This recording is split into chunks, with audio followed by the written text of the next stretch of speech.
அன்பார்ந்த மக்களுக்கு வணக்கம். நான் உங்கள் Karthik Pillai and welcome to the KD. MyV3 ads உறுப்பினர்களுக்கும் மைவி3 ஆட்ஸ் சப்போர்ட்டர்ஸ்களுக்குமே இன்றைய வீடியோ அப்படிங்கிறது ஒரு மிகப்பெரிய மகிழ்ச்சியை கொடுக்கும் அப்படிங்கிறதுல மாற்று கருத்து கிடையாது மக்களே. அது என்ன மகிழ்ச்சி கொடுக்க போகிறது, என்ன ஆச்சு அண்ட் பல சம்பவங்கள் நடந்திருக்குது பாமகக்குள்ளேயும், அதன் எதிரொலியாக என்னென்ன நடந்திருக்கு அப்படிங்கிறத பற்றியும், அது மட்டும் இல்லாமல் பிறக்க போகிற செப்டம்பர் மாதத்துலேருந்து மைவி3 ஆட்ஸ் உறுப்பினர்களுக்கு நிறைய சர்ப்ரைஸ் காத்துக்கிட்டு இருக்கு. என்னென்ன எப்பப்போ சொல்ல போகிறோம் டீட்டெயில்டாக பார்க்க போகிறோம் இந்த பதிவில்.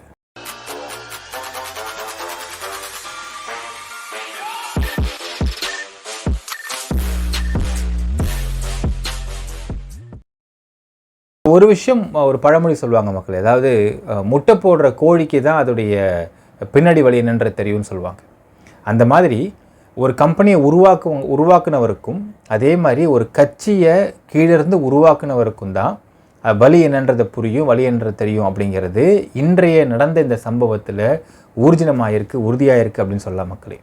என்ன அப்படின்னு பார்த்தீங்கன்னா, நாம் தொடர்ந்து இந்த மைவி3 ஆட்ஸை எதிர்த்து இந்த அசோக் ஸ்ரீநிதி அப்படிங்கிற ஒரு அல்லக்கை, ஒரு ஃப்ராடு என்ன பேசிக்கிட்டு இருந்தான், எப்படி பேசிக்கிட்டு இருந்தான், அவன் பேச எல்லாமே ஃப்ராடுத்தனம், எல்லாமே பொய்ன்ற தொடர்ந்து நம்ம இங்கே வலியுறுத்திக்கிட்டே இருந்தோம், தொடர்ந்து அதை எக்ஸ்போஸ் பண்ணிட்டே இருந்த மக்களே. ஆனால் என்னன்னா, நேற்று போட்ட ஒரு வீடியோ அப்படிங்கிறது இதுவரை நம்ம நினச்சிருந்த விஷயம் என்னென்னு பார்த்தீங்கன்னா, அசோக் ஸ்ரீநிதி இவனுக்கு அன்புமணி ராமதாஸ் சப்போர்ட் பண்ண நினச்சிக்கிட்டு இருந்தோம். ஆனால் கடந்த ஒரு வாரத்துக்கு முன்பு பாமகவோட பிரமுக நிர்வாகிகள்கிட்ட, முக்கியமான நிர்வாகிகள்கிட்ட பேசுகிறவங்க கிடைச்ச தகவல் பார்த்தீங்கன்னா அது கிடையாது. உங்களுக்கு அன்புமணி ராமதாஸ் 20 கோடி ரூபாய் அவருக்கு பணம் கொடுக்கப்பட்டிருக்கு ஒரு கம்பெனியால். அதில் 5% 1 கோடி ரூபாயை அப்படி பிஸ்கட்டை தூக்கி போகிற மாதிரி தூக்கி போட்டிருக்காங்க அசோக் ஸ்ரீநிதி அப்படிங்கிற இந்த ஒரு ஃப்ராடு கிட்ட.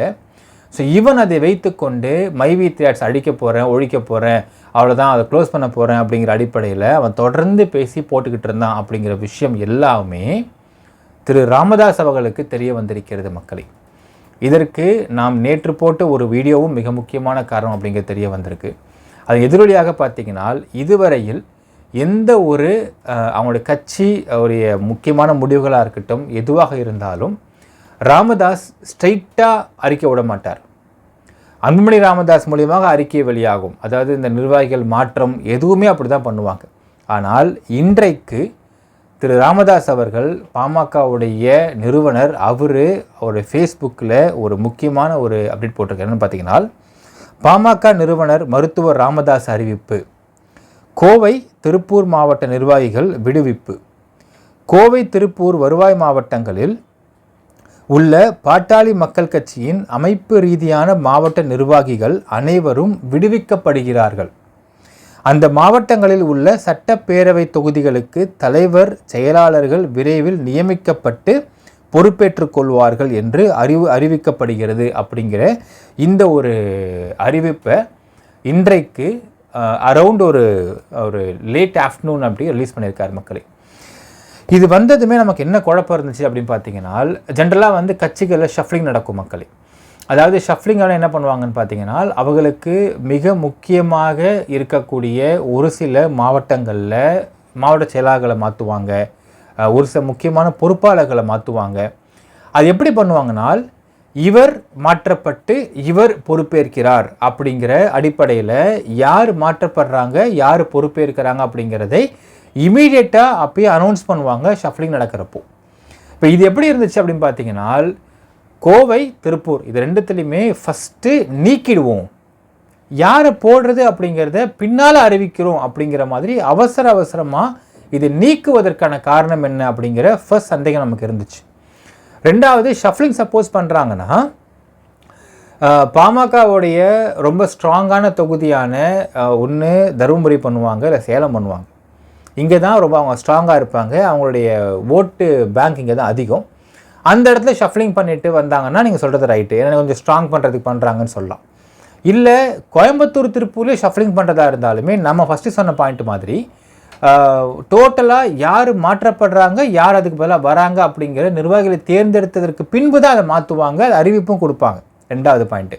மூணாவது, ஒரு கட்சியில் நிர்வாகிகள் ஷஃப்லிங் பண்ணுறாங்க அப்படின்னா மேக்ஸிமம் பார்த்தீங்கன்னா டோட்டலாக அவங்களுக்கு எல்லா டிஸ்ட்ரிக்ட்லையுமே ஷஃப்லிங் அதை ஏற்படுத்துவாங்க. ஆனால் இது எப்படி இருந்ததுன்னு பார்த்தீங்கன்னா, கோயம்புத்தூர், ஈரோடு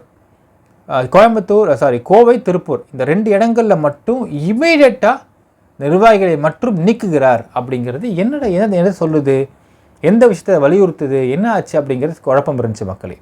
அதற்கு பிறகு இது ஷஃப்லிங் கிடையாது அப்படிங்கிறதே நமக்கு ஓரளவுக்கு இங்கே கெஸ் பண்ண முடிஞ்சது. அதற்கு பிறகு பாமகவுடைய மிக முக்கிய நிர்வாகிகள் ஒருத்தவர் நம்ம தொடர்பு கொண்டு பேசுகிறோம். அவர் சொன்ன வார்த்தை பார்த்தீங்கன்னா, நேற்று இரவுலேருந்து அன்புமணி ராமதாஸை திரு ராமதாஸ் அவர்கள் பயங்கரமாக திட்டிக்கிட்டு இருந்தார். அதில் மிக முக்கியமாக மைவி3 இந்த பிரச்சனையில் அன்புமணி ராமதாஸ் காட்டிய அந்த வீரியம், அவர் நடந்த நடத்தை, அவர் பண்ண வேலை, அசோக் ஸ்ரீநிதி அப்படிங்கிற அந்த ஃப்ராடு ஏன் இப்படி ஆடிக்கிட்டு இருந்தான், யார் சப்போர்ட்டில் ஆடிக்கிட்டு இருந்தான், எல்லாத்துக்கும் மேலே நேற்று நம்ம போட்டிருந்த அந்த வீடியோ கீழே மக்கள் சொன்ன அவங்களுடைய கருத்துக்கள், இந்த கருத்துக்களை ரொம்பவே தீவிரமாக பார்க்கிறார்கள் கட்சிக்குள்ளே அப்படிங்கிறது நான் இன்றைக்கி தான் புரிந்து கொண்டேன். ஆக்சுவலாக அதாவது மக்கள் எல்லாருமே பாமக ஒழிச்சிருவோம், பாமக அங்கே தேவையே இல்லை, பாமகவுடைய மக்களுடைய எதிர்ப்பு கட்சி, பாமக 2026 வாஷ் அவுட் பண்ண போகிறோம் அப்படின்னு அந்த அளவுக்கு மக்கள் தீவிரமாக இருந்த அந்த ஒரு சப்போர்ட்டு, இதற்கு பிறகு இந்த விஷயம் திரு ராமதாஸ் அவர்கள் காதுக்கு போச்சு அப்படின்னும், போனதற்கு பிறகு அவர் என்ன விசாரித்தார் அப்படின்னு பார்த்தீங்கன்னா, இந்த மைவி3 ஆட்ஸில் 69 லட்சம் பேர் இருக்கிறது உண்மையா அப்படிங்கிறத விசாரிச்சிருக்கிறாரு. அது உண்மைன்னு தெரிஞ்சிருக்கு. அதற்கு பிறகு இந்த அசோக் ஸ்ரீநிதி அப்படிங்கிற ஃப்ராடு 2 இடத்துல கடை அவன் வாடகைக்கு எடுத்துருக்கானன்ற விசாரிச்சிருக்காரு. அதுவும் உண்மை அப்படிங்கிறது தெரிஞ்சிருக்கு. 2 விஷயம் தெரிஞ்சதுக்கு பிறகு அன்புமணி ராமதாஸ்கிட்ட போய் ராமதாஸ் அவர்கள், உங்களுக்கு இந்த பாருப்பா, உனக்கு கட்சி நடத்தவும் தெரியல, ஒன்றும் ஒரு டேஷும் தெரியலன்ற மாதிரி ஒரு வார்த்தையை போட்டு பேசியிருக்காரு. ஒரு டேஷும் தெரியல, இவ்வளவு 69 லட்சம் பேர் இருக்கக்கூடிய ஒரு மக்கள் நிறுவனத்தில் இப்படி போய் கட்சி அடமான வச்சு இப்படி அசிங்கப்படுத்திட்டு உட்காந்துட்டு இருப்பியா, இது எந்த அளவுக்கு கட்சியோட நல்பெயரை பாதிக்கும்னு தெரியாதா, நீ எப்படி இந்த மாதிரி பண்ணுவ அப்படின்னு பயங்கரமாக கடிஞ்சிருக்காரு அப்படிங்கிற தகவல் கிடச்சிது. அதற்கு பிறகு அன்புமணி ராமதாஸ் அவர்கள் எப்பவுமே ஒரு பால் கேம் ஆடுவாங்க இல்லைங்களா, இல்லை நான் பண்ணலப்பா, அந்த பையன்தான் பண்ணிட்டான் அப்படின்னப்போ, அவனுக்கு சப்போர்ட் தான் நம்ம பண்ணுறோன்னப்போ அவர் சொன்ன வார்த்தை என்னன்னால், உன்னுடைய சப்போர்ட் இல்லாமல் அந்தளவுக்கு ஆட மாட்டான், அது ரொம்ப தெளிவாக தெரியுது. அப்போது உன் சப்போர்ட் நீ ஏன் கொடுத்த, எல்லாத்துக்கும் மேலே 69 லட்சம் பேர் இருக்கக்கூடிய ஒரு மக்கள் நிறுவனத்துக்கிட்ட இந்த அளவுக்கு நீ போய் மோதுவியா, இது இவ்வளவு ஓட்டு வங்கியை பாதிக்குன்றதை யோசிக்க மாட்டியா, ஒரு அரசியல் கட்சி நடத்த கூட தெரியாதா உனக்கு, உன்னை நம்பி எப்படி நான் இறந்ததுக்கப்புறம் இந்த கட்சி நான் காப்பாற்ற நீ உன்னை கொடுக்க முடியும், எப்படி காப்பாற்றுவ நீ அப்படிங்கிற மாதிரி பயங்கர கடுமையாக கடிஞ்சிட்டு இருந்திருக்காரு நேற்று இரவில் இருந்து அப்படிங்கிறது தெளிவாக தெரிஞ்சது மக்களே. அதற்கு பிறகு அன்புமணி சொல்லியிருக்காரா, சரிப்பா நான் ஒன்று பண்ணுறேன், அந்த அசோக் ஸ்ரீநிதியை இனிமேல் அது பேசாமல் இருக்க வைக்கிறேன் அப்படின்னு சொன்னதுக்கு ராமதாஸ் சொல்லியிருக்காரா, நீ பேசாமல் இருக்க சொல்லிட்டேன்னா மட்டும் மக்கள் மக்கள் மனசு மாடுவான்னு நினைக்கிறியா, அவன் அதே பொறுப்பில் இருந்துக்கிட்டு இருப்பான், அதே வேலையை பார்த்துக்கிட்டு இருப்பான், அதே செஞ்சுக்கிட்டு இருப்பான், எப்படி இது மக்கள் எப்படி இதை நம்மளை எப்படி ஏற்றுக்க முடியும்னு நினைக்கிறேன்னு கத்தியிருக்கார்.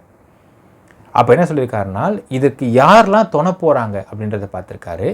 அப்போ திருப்பூர், கோயம்புத்தூர் இந்த 2 டிஸ்ட்ரிக்டில் இருக்கக்கூடிய அந்த மாவட்டத்து அந்த நிர்வாகிகள், அது கீழே உள்ள ஒரு சில பேராக துணை போயிருக்காங்க அப்படின்னு தெரிஞ்சவொடனே ஒட்டுமொத்த பேரையும் ஃபஸ்ட்டு நீக்கிறதுக்கு உத்தரவு போட்டிருக்காரு. அந்த உத்தரவை நானே போடுறேன், நீ எதுவும் பண்ண வேண்டாம், ராமதாஸ் சொல்லியிருக்காரா, நானே அதை பண்ணுறேன், நீ எதுவும் பண்ண வேண்டாம், நான் பார்த்துக்கிறேன்னு சொல்லி கோவத்தில் ரொம்ப கடிஞ்சு நேற்று இரவில் ஆரம்பித்த இந்த சண்டை இன்று காலை வரை போயிருக்குன்னு சொல்கிறாங்க. காலைக்கு மேலே இவர் இந்த விஷயம் விசாரிச்சிருந்துக்காரு, தகவலாம் கிடைக்க ஆரம்பிச்சிருக்கு. கிடைச்சதுக்கு பிறகு கோயம்புத்தூர், திருப்பூர் இந்த 2 டிஸ்ட்ரிக்டில் உள்ள பாமக மாவட்ட நிர்வாகிகள் அத்தனை பேரையும் உடனே நீக்கிட்டார் மக்களை. நீக்கிட்டு இது புது நிர்வாகிகள் யார் அப்படிங்கிறதெல்லாம் இன்னும் சில விசாரணை தேவை இருக்குன்னு நினச்சிருக்காரு போல இருக்குது. என்னென்னால், இந்த அசோக் ஸ்ரீநிதி கூட யாரெல்லாம் இந்த மைவி3 எதிர்ப்பதற்கு துணை போனாங்க, யாரெல்லாம் சப்போர்ட் பண்ணிகிட்டு இருந்தாங்க அப்படிங்கிறதை ஃபுல்லாக விசாரிச்சுட்டு, அந்த மாதிரி ஏன்னால் இப்போ அந்த எதிர்த்த அத்தனை பேர் மீதும் மக்கள் கோவத்தில் இருப்பாங்க. அப்போ புதுசாக ஒருத்தவங்களை கொண்டு நாங்கள் போடணும் அப்படிங்கிறதை புரிந்து கொண்டு, அந்த புதுசாக யார் ஒருத்தர் அங்கே போட முடியும், யாரை போட்டால் ஓரளவுக்கு நமக்கு சப்போர்ட்டை ரீகெயின் பண்ண முடியும் அந்த ஏரியாக்களில். ஏன்னால் இது கோயம்புத்தூர், திருப்பூர் மட்டும் கிடையாது, இது ஒட்டுமொத்த தமிழ்நாட்டிலையும் இந்த மக்கள் இருக்கிறாங்க, மைவி3 மெம்பர்ஸ் மக்கள் இருக்கிறாங்க. இது அத்தனை இடங்கள்லையுமே இவங்களோட ஓட்டை பாதிக்குது. ஏன்னா ஆல்ரெடி போன முறையே பார்த்தீங்கன்னா பிஜேபி கூட போய் சேர்ந்ததுனால பாமகவுடைய ஓட்டு வங்கி பாதிக்கப்பட்டது. பாமக ஆட்களே அதிமுகவுக்கு ஓட்டு போட்டாங்க அப்படிங்கிறது நீங்கள் பார்க்க முடிகிறது. இன்ஃபேக்ட் பார்த்தீங்கன்னா மக்களே, விக்கிரவாண்டி இடைத்தேர்தலில் இவங்க என்ன கால்குலேஷன் பிளான் பண்ணியிருந்தாங்கன்னு பார்த்தீங்கன்னா, அதிமுக வந்து போட்டி போடலை, பாமக போட்டி போடுது, திமுக போட்டி போடுது, எப்படி பார்த்தாலும் அதிமுகவுடைய ஒட்டுமொத்த ஓட்டும் பாமகவுக்கு வரும் அப்படிங்கிற கால்குலேஷனை வச்சு தான் அவங்க இறங்கியிருக்கிறாங்க. விக்கிரவாண்டி சமயத்துலாம் வந்து மைவித்திரியோட பிரச்சனை பீக்கில் போயிட்டு இருந்த சமயம். அப்போல்லாம் மக்கள் வந்து மக்கள் ஓப்பனாக சொன்ன வார்த்தை, நம்ம விக்கிரவாண்டிக்கு முதல்ல ஒரு வீடியோ போடுறோம், நாளைக்கு தேர்தல் இருக்குதுங்க, பார்த்து குத்துங்க அப்படிங்கிறோம். குத்துன்னு குத்தி பாமக வந்து அதில் தள்ளி விட்டாங்க அப்படிங்கிறதையும் இங்கே பார்க்க முடிகின்றது. இப்படியே போச்சுனால் அடுத்த 2026 எலெக்ஷனில் பாமகவுக்கு தமிழ்நாட்டில் இருக்கக்கூடிய மைவித்திரி மெம்பர்ஸ் 69 லட்சம் பேர். இப்போ அடுத்தது இப்போ 2024 நடந்துட்டு இருக்க மக்களே, 24-26க்கு இன்னும் 2 வருஷ காலம் இருக்குது. 2 வருஷ காலத்தில் இந்த கம்பெனியில் க்ரோத் எந்த அளவுக்கு போகணும் நம்ம வந்து கணிக்க முடியாது. அந்த க்ரோத் போகும்பொழுது அத்தனை லட்ச மக்களும் மைவித்திரி ஆட்ஸுக்கு எதிராக இருந்த பாமகவுக்கு ஓட்டு போடாமல் போயிட்டால், இத்தனை வருஷம் கட்டி காப்பாற்றி வச்சுருந்த ஒரு அரசியல் கட்சி பிஜேபிக்கு ஒரு அலையன்ஸ் ஃபார்ம் பண்ணுறதுக்குன்னு, இன்ஃபேக்ட் டு பி ஓப்பனாக பேசலாம் மக்களே, மோடி வந்து தமிழ்நாட்டுக்கு வராரு பிஜேபி அலையன்ஸுக்கு ஆதரவாக ஓட்டு கேட்குறதுக்கு எம்பி எலெக்ஷனில். அப்போது மேடையில் சரத்குமார் இருக்கார், எஸ்ஆர்எம்முடைய ஓனர் இருக்கார், ஜான் பாண்டியன் இருந்தார், நிறைய பேர் இருந்தாங்க. ஆனால் அவங்க யாருக்கிட்டையுமே போய் கை கொடுக்கல. ராமதாஸ் கை கொடுக்குறார். ஏனென்றால் ஓரளவுக்கு அந்த பிஜேபி அலையன்ஸை ஃபார்ம் பண்ண அந்த ஒரு அலையன்ஸில் பாமக மட்டும்தான் கொஞ்சம் ஓட் ஷேர் இருக்கும் அப்படிங்கிறத நம்பி தான் மோடி வந்து ராமதாஸ் கை கொடுத்து கொண்டிருந்தார். இன்ஃபேக்ட் சரத்குமார் இக்னோரே பண்ணார். அதற்கு பிறகு அண்ணாமலை கூப்பிட்டு அறிமுகப்படுத்தி அப்புறம் கை கொடுத்தார். ஸோ இப்படி இருக்கும் பட்சத்தில் இதே நிலைமை முத்தி போச்சுனால் இத்தனை வருஷமாக கட்டி காப்பாற்றி வச்ச பாமக அப்படிங்கிற கட்சி பஜ்ஜி ஆயிரும் அப்படிங்கிறது தெரிஞ்சிருக்கு அவருக்கு. ஸோ அதனால் பயங்கரமாக அன்புமணி ராமதாஸ் திட்டி, உனக்கு கட்சி நடத்த தெரில, ஒரு வார்த்தை சொல்லி அதுவும் நடத்த தெரில, உன் சப்போர்ட்டில் தான் அவன் அவ்வளோ ஆடிக்கிட்டு இருந்திருக்கான், நீ சப்போர்ட் பண்ணலன்னா அவன் அடங்கியிருப்பான். யார்? அசோக் சொல்கிறார் அவர். ஒரு மக்கள் நிறுவனம் 69 லட்சம் பேர் இருக்கிறாங்க அப்படின்னு தெரியுது. இந்த நிறுவனத்துக்கு யாராவது இப்படி எதிர்த்து உட்காந்துருப்பாங்களா? கேட்டிருக்காரு, உனக்கு அறிவு இருக்கான்னு கேட்டிருக்காரு அன்புமணி ராமதாஸை பார்த்துட்டு. ஸோ இந்த அளவுக்கு கடுமையாக வந்து திட்டி, கடுமையாக வந்து அவர் தன்னுடைய மகனை வந்து பேசி, நீ எந்த உத்தரவும் போட வேணாம், இனிமேல் எல்லாத்தையும் நானே பார்த்துக்கிறேன், நான் இறந்ததற்கு பிறகு கட்சியை உங்ககிட்ட கொடுத்தா அந்த கட்சி நீ என்ன பண்ண போகிறன்ற பயமே எனக்கு வந்துருச்சு இப்போ அப்படிங்கிற அளவுக்கு சண்டை முத்தி போயிருக்கு மக்கள். முத்தி போன சண்டையின் எதிரொலியாக அசோக் ஸ்ரீநிதி அப்படிங்கிறவனோட சேர்த்து அவனுக்கு சப்போர்ட் பண்ணிக்கிட்டு இருந்த கோவை மற்றும் திருப்பூரில் உள்ள மொத்த நிர்வாகிகளும் நீக்கப்பட்டு விட்டார்கள். ஸோ அது மட்டும் இல்லை மக்களே, கம்மிங் செப்டம்பர் மந்தில் இருந்து உங்களுக்கு நிறைய குட் நியூஸ் ஆரம்பிக்க போகிறது. அதன் ஸ்டார்டிங்கே பார்த்தீங்கன்னா செப்டம்பர் 2 ஒரு குட் நியூஸ் நான் சீக்கிரமாக சொல்கிற மக்களே. என்ன நினைக்கிறீங்கன்றதை கமெண்ட்டில் மென்ஷன் பண்ணுங்கள். நன்றி, வணக்கம்.